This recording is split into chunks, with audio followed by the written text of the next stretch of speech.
मुकद्दर आसमानी आ गया हो, तुझे अपना बनाने आ गया हो।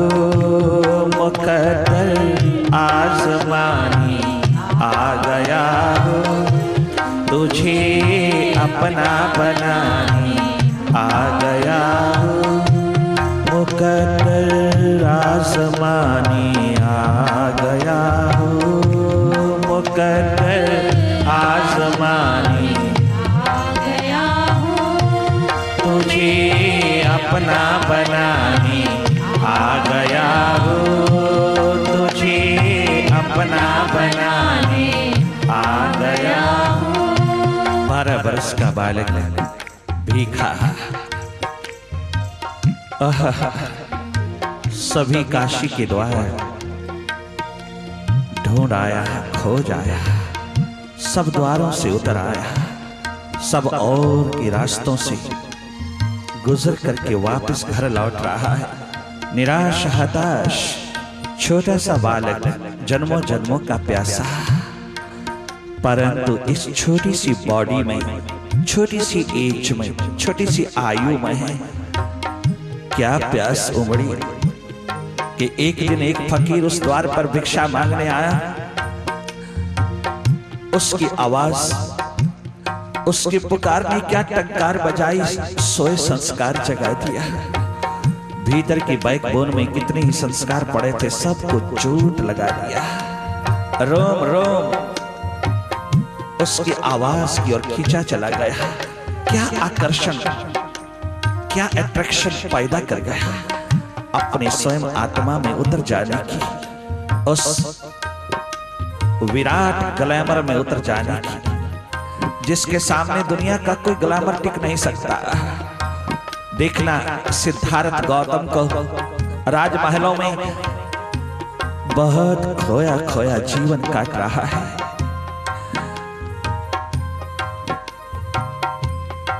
अभी तरुणावस्था पूरी हुई, 19-20 वर्ष की आयु में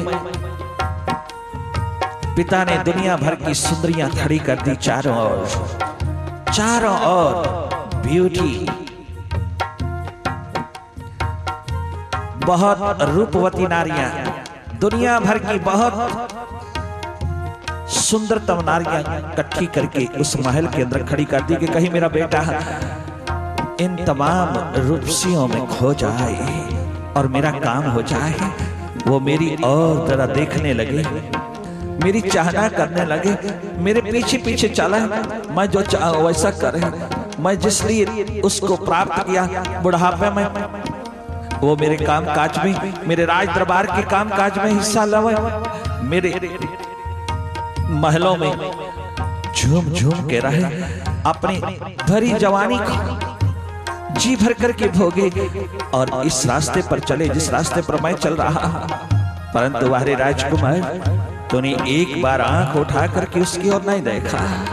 चारों ओर जो जो भी सौंदर्य तेरे पिता ने खड़ा किया, जो जो आकर्षण, जो जो ग्लैमर चारों ओर तेरे पिताश्री ने खड़ा किया, शुद्धोधन ने खड़ा किया, उस राजा ने खड़ा किया, तेरी आंख एक बार भी उसकी ओर नहीं उठती, क्योंकि तेरी आंख के पीछे जो आकर्षण है, तेरी आंख के भीतर जो ग्लैमर है, उसके समक्ष दुनिया का कोई भी ग्लैमर टिक नहीं सकता।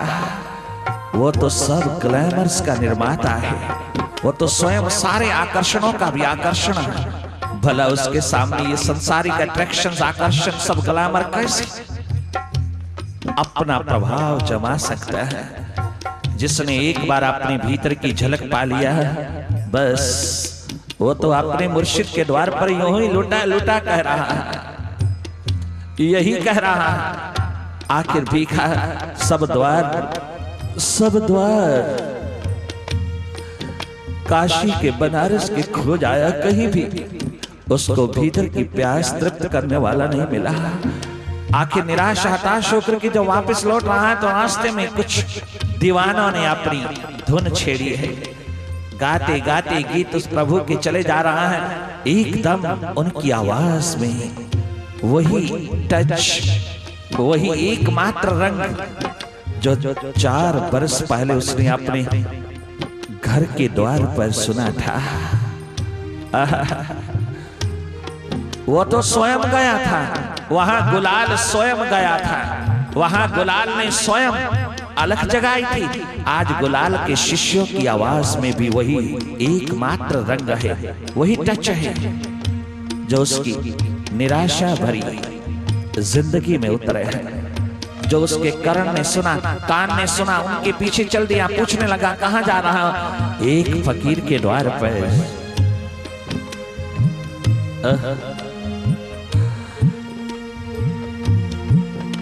मैं भी जाना चाहता हूं। इस आवाज में जादू है, इस आवाज में मेरे जीवन का कल्याण है, इस आवाज में आशा है मेरे भीतर की, जीवन की। मैं भी चलना चाहता हूं। जरूर आई उस गांव की ओर चल पड़े जहां वो बैठा है। और जैसे ही जरा सा तनिक मात्र आंख से आंख लड़ी, गुलाल स्वयं भी नाच उठा। गुलाल ने पहचान लिया वही बालक जो 8 वर्ष की आयु में मुझे दूसरे रूप में देखा है, मेरे ढके शरीर को देखा है, मेरे ढके चेहरे को देखा है। मैं कंबल ओढ़े इसके द्वार पर गया था भिक्षा लेने के लिए, और ये हिला, ये डावाडोल हुआ, इसका भीतर का तल एकदम खिल उठा। इसके चेहरे पर सारा का सारा रिफ्लेक्शन आया। परंतु उस समय छोटा सा समझ के मैं पीठ लेकर के चला आया। आज ये स्वयं पहुंच गया, स्वयं 4 बरस के पश्चात भीतर से झूमता हुआ मुर्शिद बाहर से संभलता हुआ एकदम उठ खड़ा हुआ। और उधर भीखा ने क्या गजब का दीदार किया कि वहीं मिट गया, वहीं मिट गया। रैदास के चरणों में मीरा उतरी है, गुरु चरणदास के चरणों में सहजो बैठी है। गुरु रामानंद के द्वार पर कबीर, रैदास और धन्ना जैसे बैठे हैं, गोरा बादल जैसे बैठे हैं। यही गीत गा रहा है, यही एकमात्र टंकार बजा रहा है, यही एकमात्र नरेंद्र भी रामकृष्ण परमहंस के द्वार पे, उस बाबा के द्वार पर बैठ करके अपनी नसीबों को जगाने में लग गया है। वो भी पहली बार जान पाया है। अनेकों द्वारों से होता हुआ जब बाबा के पास गया तो बाबा से पूछता है, क्या तू मुझे बता सकता है ईश्वर है? ईश्वर कहाँ है, क्या है, कौन है? क्या तूने ईश्वर को देखा है, जाना है? ईश्वर क्या है? क्या तू मुझे जता सकता है, मुझे जना सकता है, जता सकता है? क्या तुझे देखना है? क्या तू देखना चाहता है नरेंद्र? क्या तू देखना चाहता है? देखने के लिए आया है? क्या तत्परता है, तैयारी है, देखना चाहता है? अभी दिखा दो। गजब गजब, अभी दिखा दो। देखने की तैयारी है, तत्परता है। घर वालों से पूछा है, अभी दिखाओ, अभी दिखाओ। हैरान हो गया, उसकी आवाज में दम है, दम। भीतर के जागे पुरुष, जागृत पुरुष में बोला, कहां देरी है, न दूरी है, न द्वेष है। वहां ना देरिया, ना दूरिया, ना द्वेष। वो तो रास्ता देखते रहते हैं। कोई प्यासा दीवाना आए तो सही, कोई आए तो सही उसका मस्ताना दीवाना, कोई आए तो सही उसका रिंद पियक्कड़। एक बार आए तो सही, आए तो सही, कोई उसकी प्यास लेकर के आए तो सही।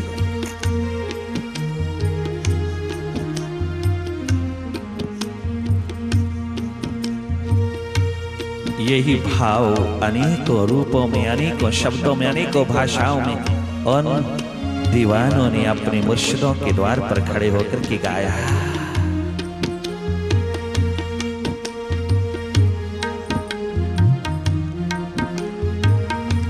मेरा बदरी केदार दर है तेरा, मेरा बदरी केदार, मेरा बदरी केदार दर है तेरा, मेरा बदरी केदार जीना वा मरना दर है तेरा, मेरा जीना वा मरना दर है तेरा। मैं तेरी जय बुलाने आ गया हूँ, मैं तेरी जय बुलाने आ गया हूँ। मैं जय जयकार करने आ गया हूँ, मैं जय जयकार करने आ गया हूँ। मैं तेरी जय बुलाने आ गया हूँ, मैं तेरी जय बुलाने आ गया हूँ। तुझे अपना बनाने आ गया हूँ, तुझे अपना बनाने आ गया हूँ। मुझे बस प्रेम का एक जाम पिला दो, मुझे बस प्रेम का एक जाम पिला दो। मुझे मस्ती का बस एक जाम थमा दो, मुझे मस्ती का बस एक जाम थमा दो। मैं सब कुछ भूल जाने आ गया हूँ, मैं सब कुछ भूल जाने आ गया हूँ। मुकद्दर आज़माने आ गया हूँ, मुकद्दर आज़माने आ गया हूँ। तुझे अपना बनाने आ गया हूँ, तुझे अपना बनाने आ गया हूँ। इस जीवन में जब जब कोई जागृत पुरुष मिलता है, भीतर का जागा पुरुष मिलता है, भीतर का जागा सद्गुरु मिलता है, तो उस द्वार पर दीवानों का सब कुछ लुट जाता है। उस क्षमा पर प्रवानी अपनी जान कुर्बान करते चले जाते हैं। वो फिर पीछे मुड़कर के नहीं देखते, पीछे कदम नहीं रखते, वो कभी उसको पीठ नहीं दे सकते। जिसके दीदार में एक छलकता हुआ माइकदा हाथ लग रहा है, उसी की खोज और तलाश के लिए बड़े बड़े राजकुमार, बड़े बड़े बादशाह, बड़े बड़े सम्राट अपने तमाम प्रकार के साम्राज्य को ठोकर मार करके चले गए। वो कोई प्रभु की तलाश के लिए नहीं गए, वो परमात्मा की तलाश के लिए नहीं गए, वो कोई पीस ऑफ माइंड के लिए नहीं गए। वो गए किसी जागे पुरुष की तलाश में। वो गए जिन्होंने भीतर का रास्ता नाप लिया था, उसके द्वार पर, उस द्वार को खोजने के लिए गए जिसका दीपक जल गया भीतर का। उस जले दीपक के पास बैठ करके अपना बुझा दीपक जलाने के लिए वो गए अपने घर बार को ठोकर मार करके। उनकी प्यास ले गई, और प्यास ही एकमात्र मेजरमेंट है, एकमात्र मापदंड है। जिसके पास भीतर की प्यास है वो माप सकता है अपने मुर्शिद को, अपने सद्गुरु को। वही एकमात्र उसकी वाइब्रेशंस को, उसकी ऑरा को टच कर सकता है, उसके वाइब्रेशन, उसके ऑरा को समझ पाता है। वही एकमात्र जान पाता है कौन रियल, कौन फेक, कौन सच्चा, कौन झूठा, कौन मेरे जीवन का कल्याण करने वाला। वो एक प्यास मापदंड, थर्मामीटर है तेरे पास, जो तुझे कभी भी धोखा नहीं देगा।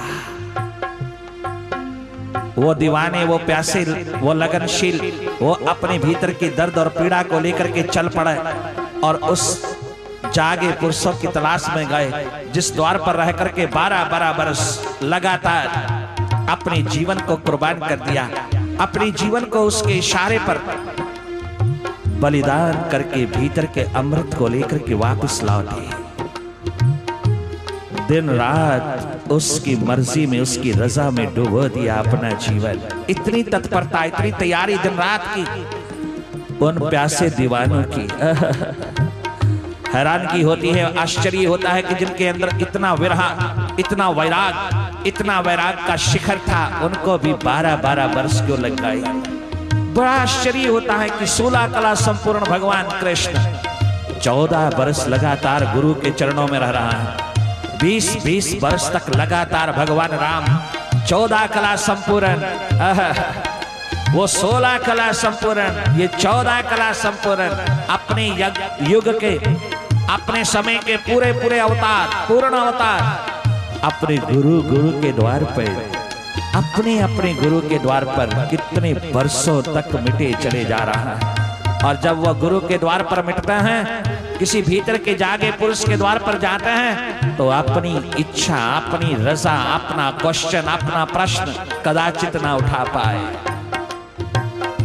उसकी रजा में, उसकी मर्जी में रात दिन सेवा साधना, रात दिन सेवा सिमरन, रात दिन सेवा और सत्संग, एकमात्र इसी में डूबते हुए चले जा रहा है। भविष्य क्या है, फ्यूचर क्या है, कभी जाना ही नहीं। भविष्य में कैसा होगा, फ्यूचर कैसा होगा, अरे कोई क्वेश्चन ही नहीं, क्योंकि वर्तमान में ही इतना आनंद है। भविष्य का कभी सपना भी नहीं आता, वर्तमान में ही इतना आनंद है। उसके क्षण प्रतिक्षण जीने में ही इतना आनंद है, उसके औरा में बैठ करके ही इतना मजा, इतना आनंद है कि कौन परवाह करता है भविष्य की, कौन परवाह करता है फ्यूचर की। ये तो उन भीतर के अंधों, महत्वाकांक्षियों, एम्बिशियस लोगों का सवाल है कि मेरा फ्यूचर क्या है, उनका फ्यूचर क्या है, उनका फ्यूचर क्या है, फ्यूचर क्या है। अरे फ्यूचर में जीने वाला हो तो मैं वर्तमान के क्षणों का पता ही क्या है। और फ्यूचर में जीने वालों, पास्ट में जीने वालों, तुम्हें क्या मालूम प्रेजेंट क्या है। अगर तुम्हें जरा सा तनिक मात्र भी टेस्ट लग जाए किसी प्रेजेंट के क्षणों का, तो वर्तमान के शेख चिल्ली वाले सपनों को ठोकर मार करके आनंद पूर्ण जिए है। वर्तमान में जीना नहीं आता और भविष्य के अंदर कितना आशाओं का ढेर लेकर के खड़ा है, कितनी आशाएं, कितनी महत्वाकांक्षाएं, कितनी आकांक्षाओं की गुलामी लेकर के खड़ा है। और वर्तमान में, वर्तमान के क्षणों में, प्रेजेंट मोमेंट्स में जीना नहीं आता, कभी जिया नहीं है। ये भीतर की धारा, ये अंतस का ध्यान, ये मेडिटेशन तुझको वर्तमान में खड़ा करेगा।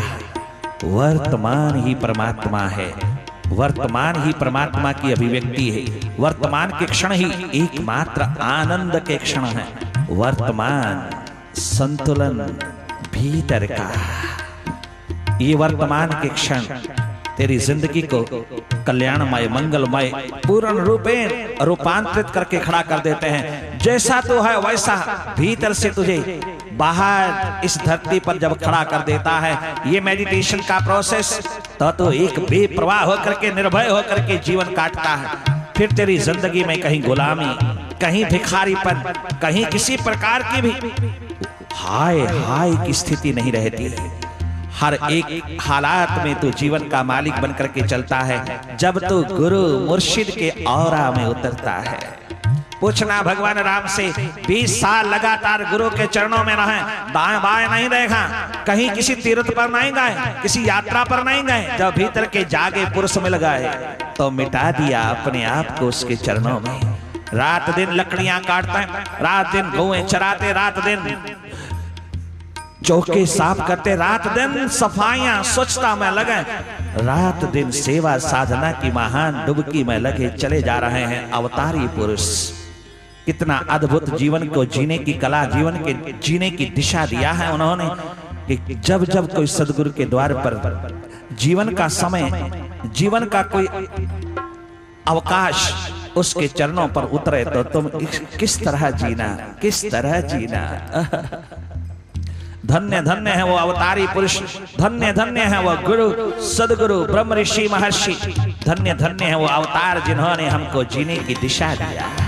एकमात्र गुरु के द्वार पर ही विराट का दर्शन होगा, गुरु के द्वार पर, मुर्शिद के द्वार पर। चाहे साक्षात भगवान मीरा के सामने आ जाए, नामे के सामने साक्षात परमात्मा आ जाए, साक्षात विठ्ठल भगवान आकर के भोग लगाए, तो भी जीवन का अंधेरा दूर नहीं होगा जब तक किसी गुरु मुर्शिद के द्वार पर तो मिटेगा नहीं, तो स्वयं को चढ़ाएगा नहीं। अभी तो गुरु के द्वार पर जाकर के पैसा चढ़ाता, पदार्थ चढ़ाता, थोड़ी थोड़ी संपत्ति चढ़ाता, थोड़ा ये दे देता, थोड़ा वो देता, थोड़ा वस्त्र दे देता, थोड़ा भोग लगा देता। आ रहे अभी तो पदार्थों को ही चढ़ाने में लगा है, परंतु अपने आप को बचा रहा है। सामान खूब खूब गुरु के द्वार पर उड़ेलता है, किंतु स्वयं को बचाए रखता है, अपने आप को बचाए रखता है। और जब तक तू अपने आप को बचाए रखेगा, मुर्शिद क्या कला दिखा सकेगा। वो कलाकार अपनी कला तभी दिखाएगा ना जब तू अपना आप उसके हाथ में दे देगा। जैसे एक कस्टमर ग्राहक कपड़े की दुकान से अपने ड्रेस का कपड़ा खरीद करके टेलर मास्टर के पास जाता है, टेलरिंग के लिए जाता है। वो टेलर मास्टर उसका माप लेता, सब प्रकार का मेजरमेंट लेता, परंतु तू कितना समर्पित रहता है उसके द्वार पर। तू तनिक मात्र भी टैं नहीं करता। वो जैसा मर्जी लेता जाए मेजरमेंट, वो जो माप लेता जाए तो देता जाता है, और तू पूरा का पूरा वस्त्र उसके हाथ में थमा देता है। तुझे कितना विश्वास है उसके ऊपर, तब तेरी ड्रेस तैयार होती है और वो ड्रेस तू पहन करके कितना नवाब बन करके चलता है। क्या गजब। किंतु किसके द्वार पर बनी? जिसके द्वार पर तूने सारा का सारा दे दिया है। और प्रभु के द्वार पर जीवन का निर्माण करने के लिए जा रहा है, जीवन का सुख लेने के लिए, शांति आनंद लेने के लिए जा रहा है, और जीवन को अपने हाथ में रखे बैठा है। कभी दिल ही दिया, कभी जान दे दी। ये तो किस्तों से सौदा अदा हो रहा है। ये तो फॉर्मेलिटीज, औपचारिकताएं निभाई जा रही हैं, औपचारिकताएं निभाई जा रही हैं। परंतु उन दीवानों को देखना जिन्होंने जीवन जीने की दिशा दिया है, जब वो प्रभु के द्वार पर गए हैं तो कितना सुंदर कहते हैं, क्या गजब गाते हैं वहां। उनके भाव को जरा सुन लेना और देख लेना, कंपेयर कर लेना अपने जीवन के हर अवस्था में खड़े होकर के कि तू कहां है, वो कहां खड़े हैं। उसके द्वार पर तू हर तमन्ना को पूरा करना चाहता है, और वो क्या कहते हैं? तमन्नाएं खत्म हो जाए सारी,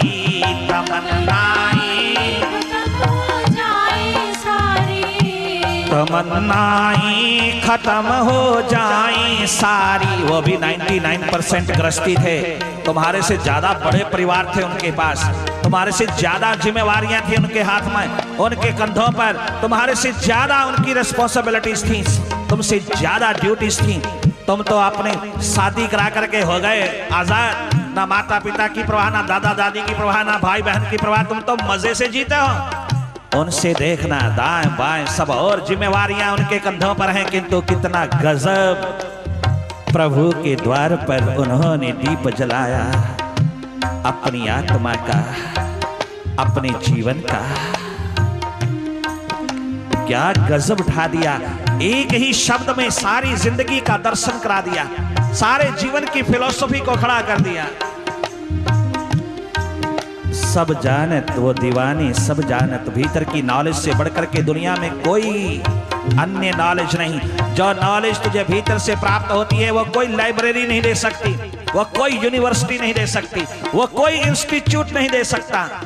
जो तुझे भीतर के तल से मिलता है, जहां से दुनिया भर की लाइब्रेरीज निकली हैं, जहां से दुनिया भर का विज्ञान निकला है, दुनिया भर का योग निकला है, दुनिया भर का शास्त्र जहां से निकला है, उस स्रोत की ओर जो चल देता है, उन्हें भला नॉलेज की क्या कमी रह जाती है। उनके विवेक में क्या कमी है, उनके विजडम में क्या कमी है। वो विजडम तो फिर भी नीचे नीचे है, वो तो है ही प्रकृति, अष्ट प्रकृति, 8 गुणों वाली प्रकृति, 8 प्रकृति। भगवान कृष्ण अर्जुन को कहता है 8 प्रकृति, आकाश वायु तेज जल पृथ्वी, मन बुद्धि अहंकार, 8। जहां तक अहंकार खड़ा है वहां तक प्रकृति है। जैसे ही तू इस अहंकार के पार होता है, अंतिम सूक्ष्म प्रकृति अहंकार, जैसे ही तू इसके पार होता है तो उस विराट में लीन होता है। तो मुझ में भगवान कृष्ण सदगुरु का रूप बनकर के कहते हैं, अर्जुन तो मुझ में, मुझ विराट में खड़ा हो जाता है। अर्थात ये सारा विराट तेरे के ऊपर उतर आता है, तो स्वयं विराट होकर के खड़ा होता है। ये मिलन की घड़ियां, ये मिलन के लम्हे रात दिन उतरते हैं, रात दिन की जुगलबंदी है वहां। क्या आनंद है, क्या प्रेम है, क्या सगाई है, क्या इश्क है वहां। उस हकीकी इश्क में उतर करके तुम देखना एक घूंट पी लेना उस सागर का, एक झरोखा पैदा कर लेना जरा देखने का, जिंदगी आबाद हो जाएगी। वो जानते हैं राजा दशरथ जैसे व्यक्ति की भी तमन्ना पूरी नहीं हुई। यहाँ किसी बड़े से बड़े राजा भर्तृहरि जैसे राजा की सम्राट की पूरी नहीं हुई। यहाँ तो राजा सम्राट बादशाह इब्राहिम की पूरी नहीं हुई। यहाँ तो सिकंदर आजम जैसे दुनिया के बादशाह की तमन्ना पूरी नहीं हुई। हमारी कहाँ होगी? वो दीवाने अपने क्षणों को, अपने श्वासों को बचाए हुए उस क्षमा पर कुर्बान होते चले जाते हैं और यही कहते हैं, तमन्नाएं खत्म हो जाए सारी, तमन्नाएं खत्म हो जाए सारी, मिटा हस्ती मेरी रुतबाए सवाली, मिटा हस्ती मेरी रुतबाए सवाली, मिटा हस्ती मेरी रुतबाए सवाली, मिटा हस्ती मेरी रुतबाए सवाली, खुदी को भेंट चढ़ाने आ गया हो, खुदी को भेंट चढ़ाने आ गया हो, तुझे अपना बनाने आ गया हो, तुझे अपना बनाने आ गया हो। जो भी प्रभु के द्वार पर अपने दीप को जलाने के लिए गए, गुरु ने उसकी मदद पूरी किया, मुर्शिद ने मदद पूरी किया। उस प्रभु के दर पे अपने जीवन का बुझा दीप जलाने के लिए जो भी गया, उस प्रभु ने भी यही इशारा किया कि जब तक तो किसी भीतर के जागृत तत्वज्ञ पुरुष के पास नहीं जाएगा, तब तक मेरी कृपा सार्थक नहीं हो पाएगी। मेरी कृपा का प्रतीक एकमात्र गुरु कृपा है। मेरी कृपा तभी काम आएगी जब तो किसी गुरु के द्वार पर मिट करके अपने जीवन को उपलब्ध करेगा। यही मेरी कृपा है, यही एकमात्र प्रभु कृपा है। जब जब कोई जागा पुरुष मिलता है तो समझिए प्रभु कृपा बरस गई। प्रभु जिसके जीवन में उतरना चाहते हैं उसको किसी ना किसी संत फकीर के द्वार पर भेज देता है, या कोई संत फकीर उसके द्वार पर भेज देता है और उसके जीवन का कल्याण हो जाता है, उसका जीवन मंगलमय हो जाता है। क्योंकि जब तक भीतर जागोगे नहीं, तब तक तुम कितने भी शिखर बनाना बाहर, कितना भी अपना जाल फैलाना, सर्कल बनाना, जितना भी मैं मेरी का, जितना भी मान प्रतिष्ठा का बड़ा से बड़ा सर्कल पैदा कर लेना, हाथ कुछ लगने वाला नहीं। तो देख ले सिकंदर आजम की कहानी, देख ले जूलियस सीजर की, देख ले Morgan Rockefeller, Carnegie, child Ruth की, देख ले तो सबको देख ले जो इस धरती के ऊपर डींग मार करके खड़े थे, अपनी मैं मेरी को लेकर के खड़े थे। हाथ क्या लगा? हाथ दरिद्रता लगी, गरीबी लगी, दरिद्र होकर के मर रहा है, गरीब होकर के, गरीब बड़े होकर के मर रहा है, दो आंसू लेकर के जा रहा है। चाहे कितना बड़ा शार्प इंटेलेक्ट का मालिक हो, बीरबल जैसा, कोई कितना बड़ा साइंटिस्ट, आइंस्टाइन जैसा, एडिसन जैसा, न्यूटन जैसा, जिन्होंने थोड़ी सी आंख भीतर लगा करके देखा अंतिम घड़ियों में, तो यही पश्चाताप रह गया, यही पछतावा लेकर के गए। एक यही पछतावा, मैटर के तल पे शिखर बनाया, अपना शिखर ढह गया, अपने भीतर का शिखर ढह गया। मेरे प्यारे भारतीयों, ये गलती तुम ना करना जो गलती वेस्ट ने किया, पाश्चात्य देशों ने किया, वो तुम ना करना। उनके पास तो एक ही पहलू है, उनके पास तो जिंदगी का एक ही विंग है, उनके पास तो एक ही एस्पेक्ट है, केवल बाहर का, केवल एक्सट्रोवर्ट का, केवल बहिर्मुखता का। उनके पास भीतर का तल नहीं, ना कोई उनको बताने वाला, ना जताने वाला, ना दिखाने वाला, उनको कोई बताने वाला नहीं। उन्होंने कभी परवाह नहीं किया स्पिरिचुअल तल की, स्पिरिचुअल एस्पेक्ट की, और कहां पहुंचे। हैरान होते हैं कि उनकी प्रगति का शिखर देखना, जीते जागते स्वर्ग को धरती पर उतारा है उन्होंने। जो स्वर्ग की कहानियां हम आज पुराणों में पढ़ते हैं, तुम जागे जागे देख सकते हो वहां जाकर के। उन वेस्टर्न कंट्रीज के अंदर जीते जागते स्वर्ग हैं बाहर मैटर के तल पर, किंतु जीवन कितना दुखदाई है, जीवन कितना अभागा है, जीवन कितना भिखारी बनकर के खड़ा है भीतर का, जीवन भीतर का कितना दरिद्र है, कितना दरिद्र है, क्योंकि उन्हें मालूम नहीं उस परमात्मा, उस ऑलमाइटी की द्वार का। उन्हें पता नहीं भीतर की बैकबोन में, उन्हें पता नहीं भीतर के हृदय में, उन्हें पता नहीं भीतर की अंतर्मुखता में क्या उपलब्ध होता है। उन्हें कोई ले जाने वाला नहीं, उन्हें कोई बताने वाला नहीं, परंतु तू तो मां की पेट से ही संस्कार लाता है। तुझे कौन माफ करेगा? तू सब जानता हुआ भी अनजान बनकर के जिएगा, तू सब जानता हुआ भी तू उसको इग्नोर करके जिएगा, तू सब जानता हुआ भी उसको तू पीठ दे के जिएगा, तो कहां सुखी होगा? कहां? दोनों विंग्स लगा के जीना, दोनों विंग्स डेवलप करना, दोनों विंग्स खोल करके उड़ारी मारना अंतरिक्ष में। तेरी धरती सारी दुनिया को शांति देने वाली बन जाएगी, तेरा जीवन सारी दुनिया की प्यास बुझाने वाला बन जाएगा, तेरा जीवन दुनिया के काम आएगा उस दिन जिस दिन तू दोनों विंग्स लेकर के चलेगा। तुम भूल मत करना, कदाचित न करना। प्यारे भाइयों, ये प्यास, ये लगन, उत्कंठा रूहानियत की उस प्रभु की कृपा से जिसको नसीब हो जाती है, उसके लिए सब कुछ सेकेंडरी हो जाता है। उसका जीवन इतना स्वस्थ होता है, इतना शक्तिशाली होता है, इतना आनंद पूर्ण, प्रेम पूर्ण होता है कि उसकी एक एक रश्मि भीतर के रंग से रंगी हुई बाहर आती है। वो भीतर के आनंद और प्रेम और मस्ती की बहारों को लेकर के चारों ओर उठती है। बाहर कोई निंदा करने वाला हो, स्तुति करने वाला हो, अपमान देने वाला हो, मान देने वाला हो, उसे कुछ लेना देना नहीं। वो हर हालात में एक है, हर हालात में, हर हालात में अपना मालिक बनकर के खड़ा है। वो अपने जीवन का रिमोट कंट्रोल दूसरों के हाथ में नहीं देता है, वो अपने हाथ में लेकर के चलता है। धन्य धन्य है वो जीवन। और वो जीवन जब अपने गुरु के द्वार पर खड़ा होता है, उस आलम को पाने के लिए जहां पहुंच करके फिर सारा चलना बंद हो जाता है, सारी की सारी यात्रा संपन्न हो जाती है, उस द्वार पर खड़ा होकर के गाता है,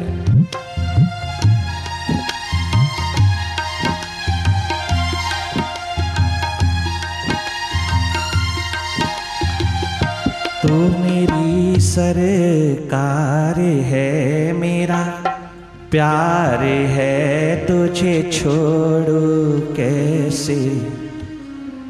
मात पिता अरु भ्रात तू ही मुख मोड़ू कैसे, मैं मुख मोड़ू कैसे।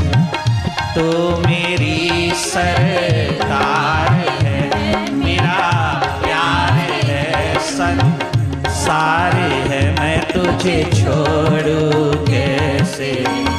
मात पिता अरु भ्रात तू ही मुख मोड़ू कैसे, मैं मुख मोड़ू कैसे।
आस हो मैंने राश हो तुझे छोड़ू कैसे।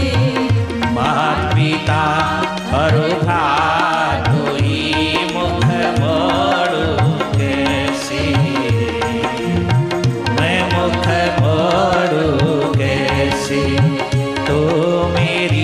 सरकार है, मेरा प्यार है, संसार है, मैं तुझे छोड़ूं कैसे। मात पिता और भ्रातु ही मुख मोड़ूं कैसे, मैं मुख मोड़ूं कैसे। जिस्म है माटी,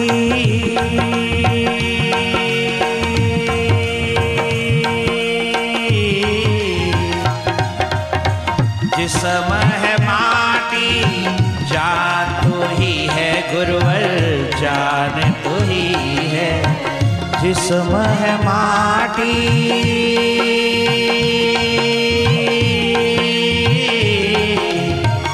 जिस्म है माटी, जान तू ही है गुरुवर, जान तू ही है। मैं हूँ मुर्दा,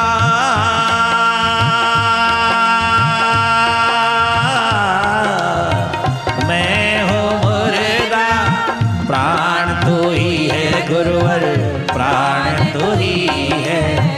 मैं हूँ मुर्दा, प्राण तू ही है गुरुवर, प्राण तू ही है। तू है जल में मीन हूँ, अति दीन हूँ, तेरे आधीन हूँ, तुझे छोड़ूं कैसे। मात पिता और भ्रातु ही मुख मोड़ूं कैसे, मैं मुख मोड़ूं कैसे। तू मेरी सरकार है, मेरा प्यार है, संसार है, मैं तुझे छोड़ूं कैसे। मात पिता और भ्रातु ही मुख मोड़ूं कैसे, मैं मुख मोड़ूं कैसे।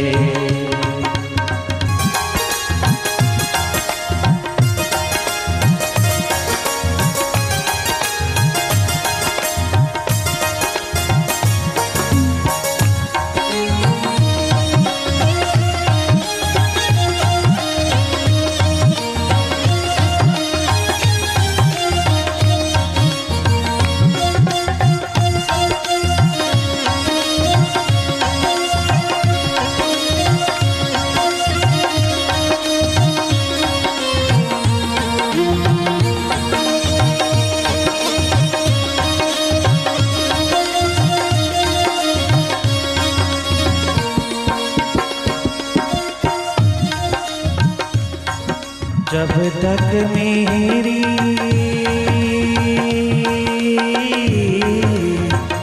जब तक मेरी श्वास चलेगी गुरुवर, श्वास चलेगी। जब तक मेरी जब तक मेरी श्वास चलेगी गुरुवर, श्वास चलेगी। तब तक तेरी तब तक तेरी आस पलेगी गुरुवर, आस पलेगी। जब तक मेरी श्वास चलेगी गुरुवर, श्वास चलेगी।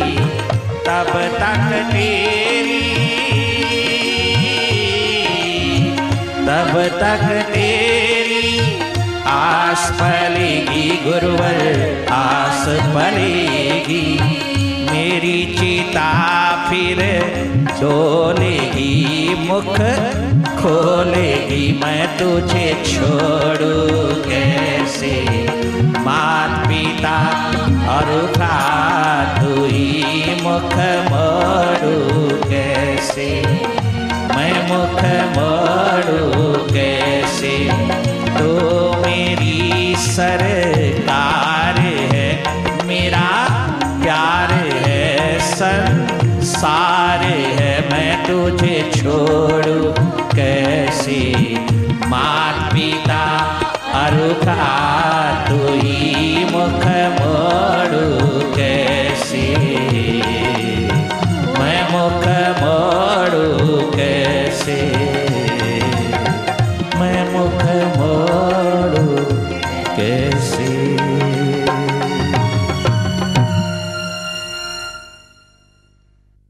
मेरे कर्म तो बहुत गंदे थे, फिर भी आपने चरणों में जगह दी, आपका शुक्रिया।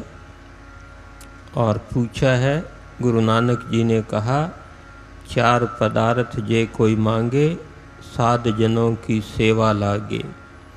और 4 पदार्थ शब्द, अमृत, नाम, ब्रह्मनाद।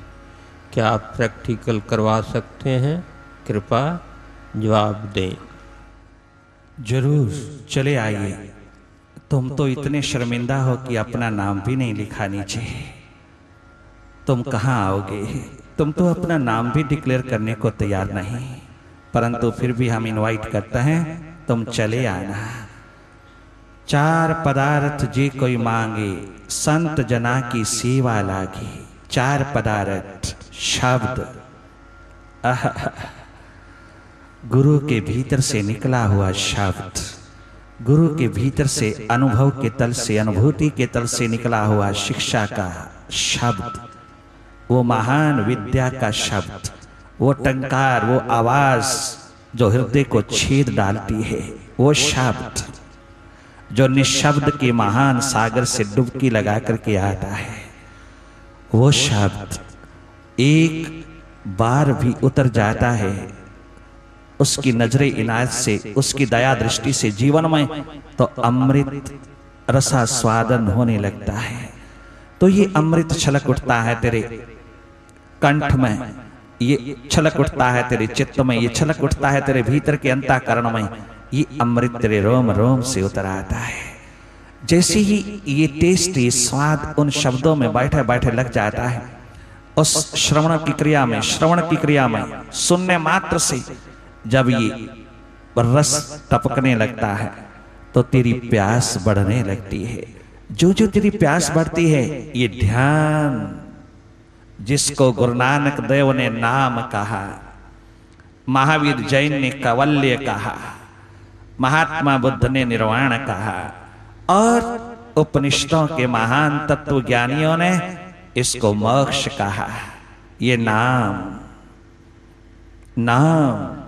गुरु नानक देव जी की स्थिति को देखना, बचपन में, बचपन से लेकर के जवानी बुढ़ापे तक देखना, शरीर का बुढ़ापा है, तुम देखना 24 घंटे मस्ती में डूबे हैं और कहते हैं नाम खुमारी नानका, चढ़ी रहे दिन रात, चढ़ी रहे दिन रात, चढ़ी रहे दिन रात। ये खुमारी किसकी है? भीतर के ध्यान की, जिसको नाम दिया गुरु नानक ने। नाम शब्द, श्रवण शब्द गुरु का, संत का जब भीतर जाता है तो अमृत धारा बहती है। उस अमृत धारा में निरंतर ध्यान की डुबकी लगती चली जाती है, नाम की डुबकी लगती चली जाती है, और एक दिन वो ब्रह्मनाद, वो शाश्वत नाद, वो अनहद नाद, वो ब्रह्मनाद तेरे रोम रोम में गूंजने लगता है, जरे जरे में गूंजने लगता है। वो संगीत ऐसा अद्भुत, अद्वितीय, अनुपम तेरे जरे जरे को नृत्य का रूप दे देता है, नाच का रूप दे देता है। तेरे रोम रोम में 24 घंटे का अमृत आनंद बरसने लगता है। परंतु ये 4 पदार्थ किसके नसीब में है? संत जना की सेवा लागे। लोग कहते हैं गुरु नानक देव ने कहा, नानक दुखिया सब संसार, नानक दुखिया सब संसार, नानक दुखिया सब संसार। ये तो घर घर की कहानी है, एक दूसरे को सांत्वना दे रहे हैं, एक दूसरे को सुलेश दे रहा है, एक दूसरे को यही कह रहे हैं नानक दुखिया सब संसार। ये एक लाइन तो खूब सुनाते और सुनते हैं, परंतु इससे आगे की लाइन बोलने को जरा तैयार नहीं, तनिक मात्र तैयार नहीं। नानक दुखिया सब संसार, कोई शंका की बात नहीं, सारा संसार दुख का घर, दुख ही है, दुख का घर है। मत समझना, अहंकार ना जताना, अपना सूक्ष्म अहंकार, अपना अभिमान लेकर के खड़े होकर के मत कहना मैं बहुत सुखी हूं। ये तेरी आवाज अगले ही कदम पर तुझे दुखमय बना देगी। ये संसार दुष्पूर है, ये संसार दुख का घर है। अर्थात यहां दुख किस बात का है? दुख एक ही है कि जो अपना नहीं है हम उसको अपना बनाने में लगे हैं, जो अपना कभी हुआ नहीं उसको हम पकड़ने में लगे हैं। जो अपना कभी हुआ नहीं हम उसको जोड़ने में लगे हैं, जो अपना कभी हुआ नहीं हम उसके पीछे पीछे भागे जा रहा है, और जो सदैव से अपना है उसे पीठ देकर के चल रहे हैं। यही एकमात्र दुख का कारण है, यही है कारण एकमात्र तेरे दुख का। ये संसार जिसके भीतर से निकला है तो उसको भुला करके इसे पाने की कोशिश कर रहा है, इसे पानी पकड़ने की कोशिश कर रहा है, तो क्या करेगा? दुखी ही तो होगा, और क्या सुखी थोड़ा होगा। नानक दुखिया सब संसार, ये लाइन तो बोल देते हैं, परंतु दूसरी लाइन पूरा पूरा वाक्य बोलना चाहिए। सो सुखिया जिस नाम आधार, सो सुखिया जिस नाम आधार, सो सुखिया जिस नाम आधार। जिसने ध्यान की डुबकी लगाया, अंतस ध्यान के भीतर अपने आप को उड़ेल दिया, जिसने अपने हृदय द्वार पर दसम द्वार पर टंकार बजा दिया, जिसने अपनी चेतना को चेतन की ओर स्रोत की ओर प्रवाहित कर दिया, उस सृष्टा का दर्शन करने में उतर गया, वह सदा सुखी है। उसको कोई दुखी बनाने वाली शक्ति आज तक धरती पर पैदा ही नहीं हुई, वो कभी दुखी नहीं बनाया जा सकता। दूसरी लाइन को फॉलो करना, चार पदार्थों की परवाह न करना, ये तो स्वतः ही तुझको उपलब्ध होते चले जाएंगे। किसी जाके पुरुष की शरण में जाना बंधु, अपने जीवन को जोड़ देना उस द्वार पर, तो ये चारों तुझको उपलब्ध होंगी। और अगर तुम हमें कहते हो तो हम तैयार हैं, चले आइए, चले आइए। अपना अफसाना हमारे अफसाने के भीतर उतार करके देख लीजिएगा, तुम स्वतः ही जान जाओगे। हम तुझको इनवाइट करता है, निमंत्रण देते हैं, हम तुझको पुकारते हैं, तुम चले आइएगा। एक साधिका का सत्संगति में आने पर क्या प्रभाव। मैं मानसिक व शारीरिक रूप से बहुत बीमार हूँ। आपका सत्संग व ध्यान में आने के बाद मन ही बदल गया है। मैं ज़मीन पर बैठने से लाचार थी, लेकिन मुझे आश्चर्य है 3 घंटे बैठ सकती हूँ। यह तेरा चमत्कार है। एक साधिका। ये उसी का चमत्कार है, ये उसी की कृपा है। इस कृपा को संजोए रखना, संभाले रखना, और उसके धन्यवाद में डूबे रहना, उसके प्रति कृतज्ञता का भाव लेकर के चलते रहना। ये दिन रात स्वास्थ्य की उपलब्धि तेरे हाथ लगती चली जाएगी। प्रिय बेटी, जिंदगी के अंदर अगर कोई संपदा है, परम धन है, अगर कोई वास्तविकता है, यथार्थ है, तो यही एकमात्र भीतर का स्वास्थ्य, स्वयं में स्थित होकर के जीना। जो जो भी शरीर से हट करके थोड़ा स्वयं में जिया है, उनके शरीर में आए हुए तमाम विकार भी विदा हो गए हैं। यही एकमात्र मेडिटेशन का चमत्कार है। यही एकमात्र भीतर के अंतस्थल पर अपने ध्यान को जोड़ने का महान एक नियति, एक परिणाम है जो तुम अपने जीवन में देख रहे हो। ये सब जिंदगियों में घटित होता चला जाता है। 25-30% आत्महत्या करने वाले अमेरिका के लोग इस मेडिटेशन की मेडिसिन को पाकर के, इस मेडिटेशन के महान धारा को पाकर के आज अपने जीवन में हंसते खेलते जी रहे हैं। कहां वो आत्महत्या करने के दौर में उतरे, कहां वो आत्महत्या के किनारे पर पहुंचे, और जैसे ही उनको मेडिटेशन का प्रवाह मिला, भारत की महान संस्कृति के द्वार से, भारत के महान संतों के द्वार से, वो आज खिल खिला करके, खिले फूल की तरह खिल खिल करके जी रहे हैं। जितना मेडिटेशन के प्रोसेस से, प्रक्रिया से, मेडिटेशन के इस महान भंडार से वेस्ट के लोगों ने लाभ उठाया है, उतना भारत में रहने वालों ने अपनी ही संपदा को भुला करके जीने की कोशिश किया है।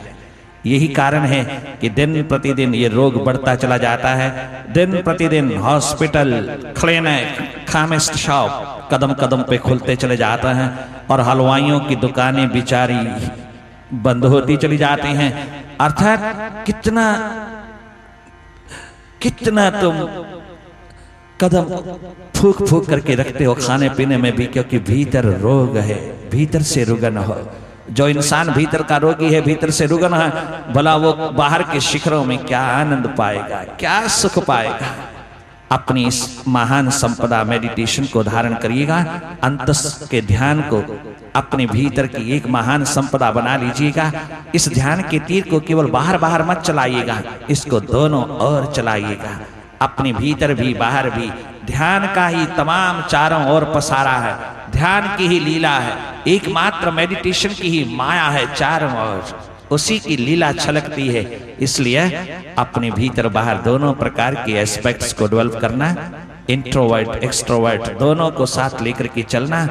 प्यारे भारतीयों, तुम्हारे जीवन का आनंद लौट आएगा, तुम्हारे जीवन का स्वास्थ्य लौट आएगा। मैं जब सत्संग में बैठता हूँ तो मेरा मन संसार के अनेक कार्यों में भटकता है। बहुत से साधक यही कहते हैं कि मन बहुत भटकता है। एक साधक ने तो यहाँ तक कह दिया कि ये भगवान ने मन बनाया ही क्यों, किस लिए बनाया। मन नहीं लगता, मन बहुत भटकता, मन संसार की ओर जाता है। ये हम अनेकों बार आपको कह चुके हैं कि मन संसार की ओर ही जाएगा, उसी की ओर बहेगा, क्योंकि मन का स्रोत, मन का ओरिजिन ये जगत है, संसार है, बाहर का जगत है, ये चारों ओर का मैं मेरी का जगत है। यहीं से मन निर्मित होकर के गया है तेरे भीतर। जब तू जन्मा था तो अपने साथ हृदय लाया था, मन बुद्धि नहीं लाया था। ये मन बुद्धि तुझको तेरी चारों ओर रहने वाले परिवार के लोगों ने, समाज के लोगों ने, संसार के लोगों ने प्रदान किया। इन्होंने जैसा जैसा तुझे वातावरण दिया वैसा वैसा तेरा मन बुद्धि निर्मित होता चला गया। और 7 साल की उम्र तक 70% मन बुद्धि का निर्माण हो जाता है, बाकी 30% मन बुद्धि का निर्माण तेरे सारे जीवन भर चलता रहता है। ये तेरे परिवार, समाज, चारों ओर के तमाम रिश्ते, नाते, संबंधी, मित्रों के द्वारा प्रदान किया गया है। ये तुझे परमात्मा ने अपनी झोली से नहीं दिया है, तो सब उसी का दिया हुआ, परंतु कुछ बाहर से और कुछ तेरा अपना। जो तेरा अपना है वो हृदय है। तो प्रेम पूर्ण हृदय लेकर के आया, मानवीय दैवी गुणों से भरपूर ये पोटली लेकर के प्रभु के द्वार पे, परम पितु के द्वार से आया। और जब आया तो तू अपने ध्यान में डूबा हुआ आया, अपने भीतर की मेडिटेशन में आया, अपने ध्यान के प्रवाह में आया, अपने अंतर की धारा को लेकर के तू जगत में आया। इनसिक्योरिटी का भाव निरंतर तेरा बना रहा, परंतु तो भी तूने परमात्मा को ही ललकारा, अपने प्रभु को ही पुकारा। तूने अपने भीतर के रुदन को उतार करके उसी से अपने जीवन की रक्षा मांगा। परंतु जो जो घर वालों ने तेरी आंख खोल करके बाहर की ओर देखने के लिए कंफल किया, बाहर की ओर तेरी नजर को लगाने के लिए जोर लगाया, और जो जो तेरी नजर खुलती गई और तू बाहर देखता चला गया, तेरा मन बुद्धि निर्मित होता चला गया। ये मन बुद्धि जन्म के साथ तो नहीं लाया, ये बाद में डेवलप हुआ, बाद में। और ये मन बुद्धि कर जगत से आया है तो जगत की ओर ही तो जाएगा, और कहाँ जाएगा। अगर ये अपने स्वभाव में रहता है, ये माइंड अपनी नेचर में रहता है, अपने स्वभाव में ही चलता फिरता है, तो तुझे इसमें क्या तकलीफ है। तू अपने स्वभाव को संभाल। तू ना मन है, ना बुद्धि, ना इंद्रिया है, ना बॉडी, तो इन सब से परे, इन सब का एकमात्र साक्षी है, एकमात्र निष्पक्ष निरपेक्ष दृष्टा है। तो इन सब का मास्टर है। तो इससे हट करके अपने स्वभाव में स्थित हो जा, देखने वाला बन जा। इसको लगाने की, जोड़ने की, एकाग्र करने की कोशिश नहीं करना, इसको देखने वाला बन जाना। इससे हट करके, इससे बिल्कुल विड्रा करके तुम अपने स्वभाव में स्थित होना। तेरा स्वभाव है अपने आप में स्थित होकर के देखना। एक महासूर्य की भांति, जैसे दिन में आकाश में सूर्य दमदमाता है, उसका प्रकाश इस धरती पर चारों ओर उतरता चला जाता है, सारे ब्रह्मांड में उसका प्रकाश उतरता है। और उसके प्रकाश में कोई अच्छा करे, बुरा करे, शुभ करे, अशुभ करे, वो बराबर सबके ऊपर उतर रहा है। उसके उतरने में कोई भेदभाव नहीं, उसकी प्रकाश की किरणों में कोई भेदभाव नहीं, कोई कैसा भी करा उसने प्रकाशित होना ही होना है, ये उसका स्वभाव है।